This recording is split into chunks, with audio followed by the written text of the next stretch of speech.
ফ্রান্সে বাংলাদেশ জাতীয়তাবাদী দলের উদ্যোগে মহান স্বাধীনতার ঘোষক, বহুদলীয় গণতন্ত্রের প্রবর্তক এবং বাংলাদেশের সাবেক রাষ্ট্রপতি শহীদ জিয়াউর রহমান বীর উত্তম এর ৪৫তম শাহাদত বার্ষিকী উপলক্ষে এক আলোচনা সভা ও দোয়া মাহফিল অনুষ্ঠিত হয়েছে। বিশ্বাস রাখতে চাই, এই বিশ্বাসের মাধ্যমে আগামীতে ফ্রান্স বিএনপি একটা নতুন কমিটি হবে।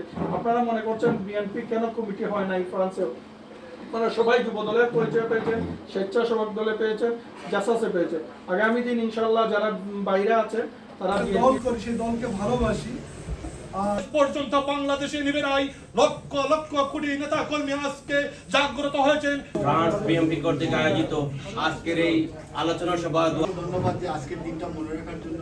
সোমবার ৮ জুন ২০২৬ ক্যাতসীমা এলাকায় অবস্থিত সোনার বাংলা রেস্টুরেন্টে আয়োজিত এই অনুষ্ঠানে ফ্রান্স বিএনপি অঙ্গ সংগঠনের নেতাকর্মী, প্রবাসী বাংলাদেশি এবং বিভিন্ন শ্রেণী পেশার মানুষজন অংশগ্রহণ করেন। অনুষ্ঠানের প্রধান অতিথি হিসেবে বক্তব্য রাখেন ফ্রান্স বিএনপির সাবেক যুগ্ম সাধারণ সম্পাদক জুনেদ আহমেদ। প্রধান বক্তা হিসেবে বক্তব্য রাখেন ফ্রান্স বিএনপির নেতা ইকবাল হোসেন আলী। সভায় সভাপতিত্ব করেন ফ্রান্স যুবদলের সহসভাপতি বাসিত হোসেন। শহীদ প্রেসিডেন্ট জিয়াউর রহমান সাহেবকে আমি স্মরণ করছি।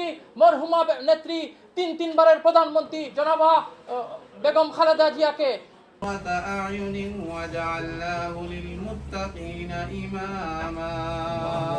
সাবেক যুব সাধারণ সম্পাদক ফ্রান্স বিএনপি প্রধান বক্তা আমাদের শহীদ প্রেসিডেন্ট জিয়াউর রহমানের ৪৫তম শাহাদত বার্ষিকীতে ধন্যবাদ ও মুবারকবাদ।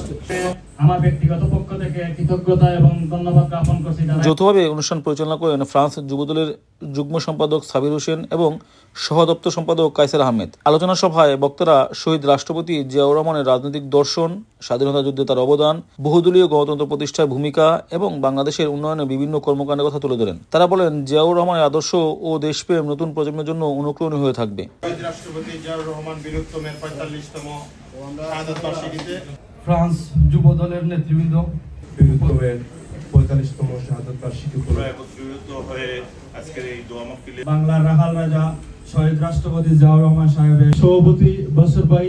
আলোচনা শেষে শহীদ জিয়াউর রহমানের আত্মার মাগফিরাত এবং প্রয়াত সাবেক তিনবারের প্রধানমন্ত্রী বেগম খালেদা জিয়ার জন্য বিশেষ দোয়া ও মোনাজাত অনুষ্ঠিত হয়। একই সঙ্গে বাংলাদেশের শান্তি, সমৃদ্ধি ও গণতান্ত্রিক অগ্রযাত্রা অব্যাহত থাকার জন্য তারা প্রার্থনা করেন। অনুষ্ঠানটি প্রবাসী বাংলাদেশিদের মধ্যে ব্যাপক সাড়া ফেলে এবং শহীদ রাষ্ট্রপতি জিয়াউর রহমানের স্মৃতির প্রতি গভীর শ্রদ্ধা নিবেদনের মধ্য দিয়ে শেষ হয়। এমডি দুলাল মিয়া, ল্যাটিন বাংলা।